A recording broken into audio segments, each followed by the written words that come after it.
wakhe. Oh God.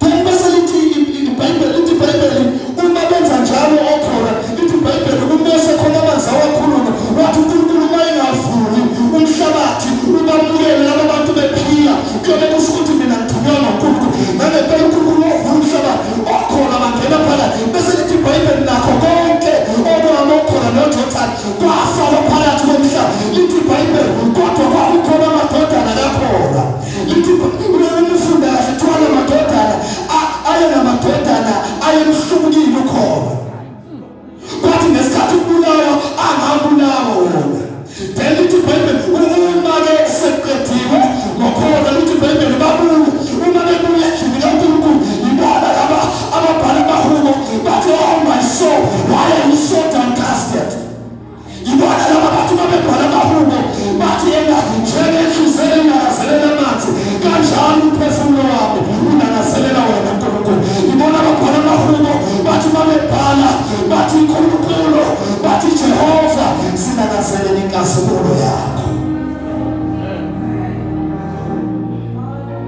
Baningi ababhalile noSolomoni babhalile bathi lesihube esibhalayo libhalwe uDavide. Lithi iBhayibheli uDavide ebhala elihubo uDavide umfana omncane alibona igama lenkosi uDavide umfana omncane elithi iBhayibheli umegcotha uDavide ugcothe kathathu uDavide egcothe into eyodwa kodwa wagcotha kathathu uma ngiqale ekugcineni bazalwane uDavide agcotshiwe emva kokufa kukaSawuli wabeka esihlalweni sokuthi akabe inkosi phezu kwesizwe sakwa-Israyeli. Before that ubeke wagcotha ngesikhathi kade edlala uGugu edumisa uDavide wadumisa ngendlela yokuthi amadimoni ayehleli uSawuli abaleka lithi iBhayibheli uSawuli maqeda ukusula amadimoni wathatha umkhonto because bawuworship ngokwazi ukuthi bona laba bantu kusuka imimoya yathi babambile ubadumisela bakawudonsa umkhonto bawubhekise kuwe. Lithi iBhayibheli uma kubhekisa nakuwe lithi iBhayibheli wabaleka uDavide ubebaleka uDavide lithi iBhayibheli walandelwa isizwe ezimbili uma ifika lezi zizwe ezimbili zifike ziyamgcoba zimenze inkosi kuzo. Kodwa kaDavide-ke okumangalisayo la lithi khona iBhayibheli uDavide wathi esemasimini noma esedlelweni elusini lithi iBhayibheli uNkulunkulu wathi sekhona owenhliziyo yami. Lithi iBhayibheli umeshojana uNkulunkulu wathumela uSamuel bese uSamuel ezogcoba kodwa disorder la enziwa uSamuel uthi uNkulunkulu Samuel uyamgcobela inkosi endlini kaJese. Number one, Samuel akabuza uNkulunkulu ukuthi inkosi ezoyigcoba ingeyesikade kumadodana kaJese. Uhamba uyogcoba umuntu angamazi ilento esehlele kulezinsuku abantu bayafanda babizwa uNkulunkulu kodwa bashaya ifanda umuntu uzama lokhu azame lokhuya because akazange ahlala kahle noNkulunkulu wathi uNkulunkulu umthuma ngoba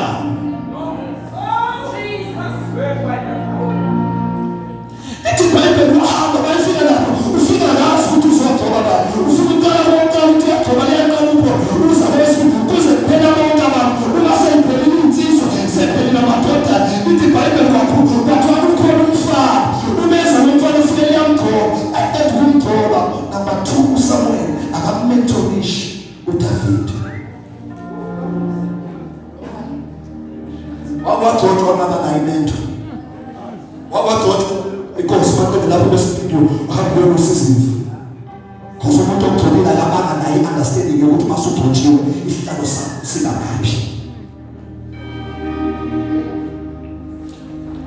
Lithi iBhayibheli umaqede ukugcotshwa lapho uyahamba uphindela le-endle uma efike nje uhlala khona uyaqhubeka uyelusa sibuzwe sebhala bahona uDavide ethi ubaba nomama bangahlile kodwa uJehova ungitholile. Ngidala ukuthi uDavide abhale lolo hlobo lamahubo ukuthi uyayazi into yokulahlwa abantu uDosho uNkulunkulu uyayazi into yokuthi abantu bengaboni kodwa uNkulunkulu abone uyayazi into yokuthi abantu bezela